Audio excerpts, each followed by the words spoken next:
The story of Blitzo is really complicated, but to understand his story better, I will go over every important events that took me over 8 hours to research, from his childhood to his adulthood. I will explain all of his secrets, his biggest regrets, and why so many people in hell have a problem with him. So, grab some snacks, hit that subscribe button, and enjoy the story. Our story begins in hell, where Blitzo was born into a carnival family run by his greedy father, Cass Bigzo. The Bigzo family cirque was not doing well, and Cass was always looking for ways to make quick money, even if it was bad for his family. I mean, his name is Cass, so yeah, he needs cash.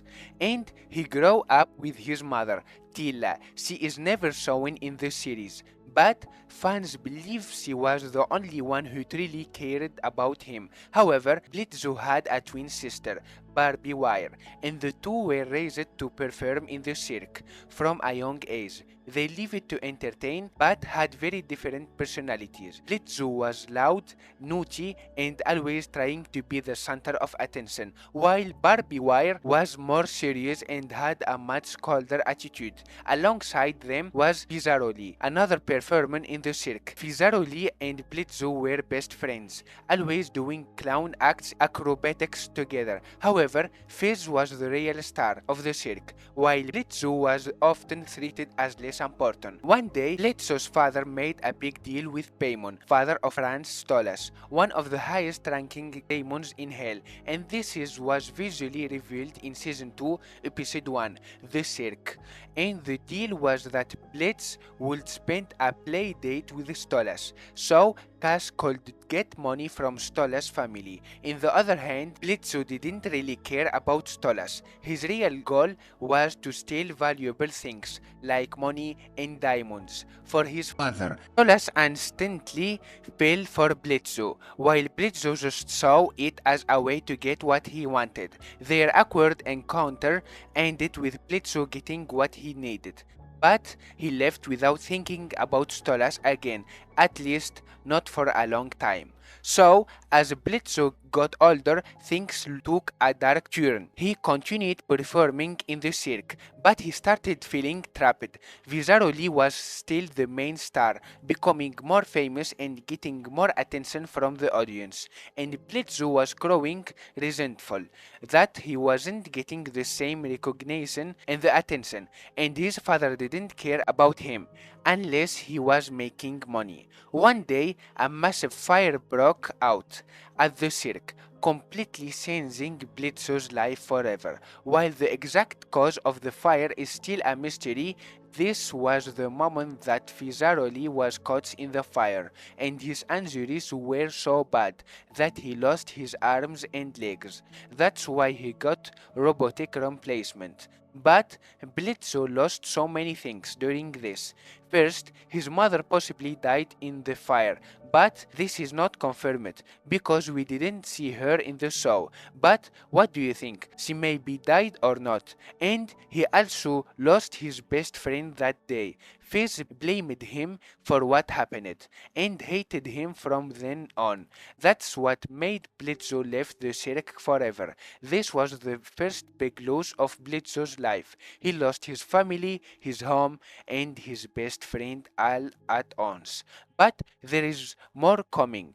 After the fire, Blitzo struggled to survive. He had no cirque, no money, and no future. But he found a new opportunity in the entertainment industry, working for Mammon, the Greed Ring King. Mammon is one of the hell's most powerful overlords, running a massive entertainment empire. Fizzaroli became one of Mammon's biggest stars, performing in huge sold-out shows. Blitzo tried to join Mammon industry, hoping to find success like Fizzaroli, but things didn't go as planned. Mammon saw Blitzo as a joke and never took him seriously. At this point, Blitzo was forced to work emulating jobs, including being a clown at Lululand's, where he had to perform next to a robotic Fizzaroli clown, doing odd jobs, trying to prove himself but never getting the fame or respect he wanted.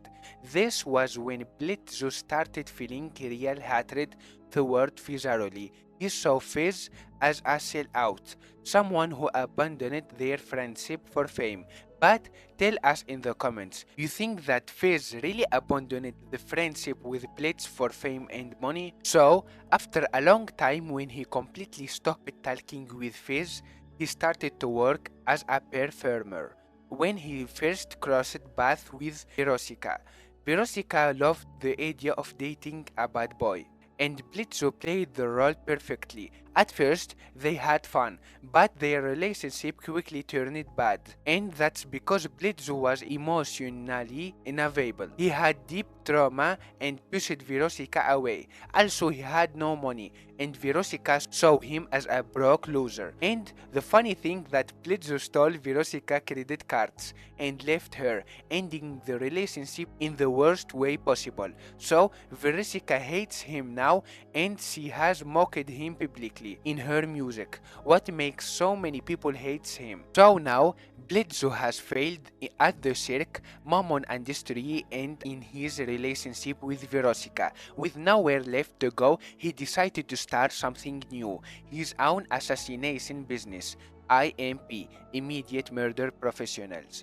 But how did he actually build I.M.P and meet his team? Let's break it all down.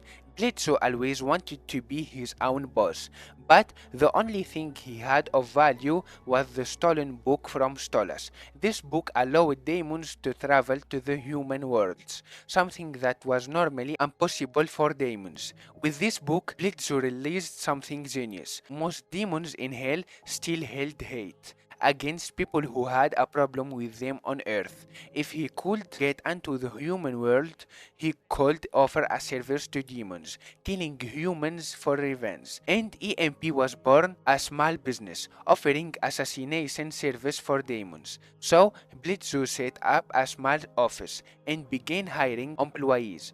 But first, he needed a team. Because Blitzo didn't start EMP alone, he needed skilled assassins to help him. So he started with Moxie. Moxie was already a trained assassin before joining EMP. He was highly skilled but desperate from a stable job. So Blitzo saw potential in Moxie, but also loved making fun of him. He hired Moxie despite their difference, and Moxie became his first real employee. Meanwhile, his meeting with Millie was a bit complicated. In the episode 10, season 2, Ghost Fuckers, we see that Blitz go to a bar and he saw Millie drinking. And she was the girl that Moxie liked. But Millie started fighting against Blitz. And at that moment, Blitz was impressed by Millie's power and fighting skills. That's why he invited her to his AMP team, and hopefully she agreed. And then he met Lona, and she isn't just AMP's receptionist. She's Blitzo's adopted daughter. Their relationship is one of the most complicated and emotional in the show. So, in the episode 6, season 1, Blitzo found Lona in an orphanage when she was still a teenager. The orphanage was awful, and Lona was hated by the staff. When Blitzo arrived, Lona was about to be kicked out because she was too aggressive and violent. So Blitzo adopted her on the spot, despite her bad attitude. Even though Blitzo and Lona constantly fighting, it's clear that Blitzo genuinely loves her like a real daughter. Lona is secretly grateful to him, but refused to show it. And that's how the team of AMP was completed and he started to do his dream business. Blitzo's story is one of pain, self-sabotage, and lost potential. And that's why we see him always sad and angry. And that's because all the things that he lived in the past. So, if you want Blitzo to be happy, don't forget to like the video.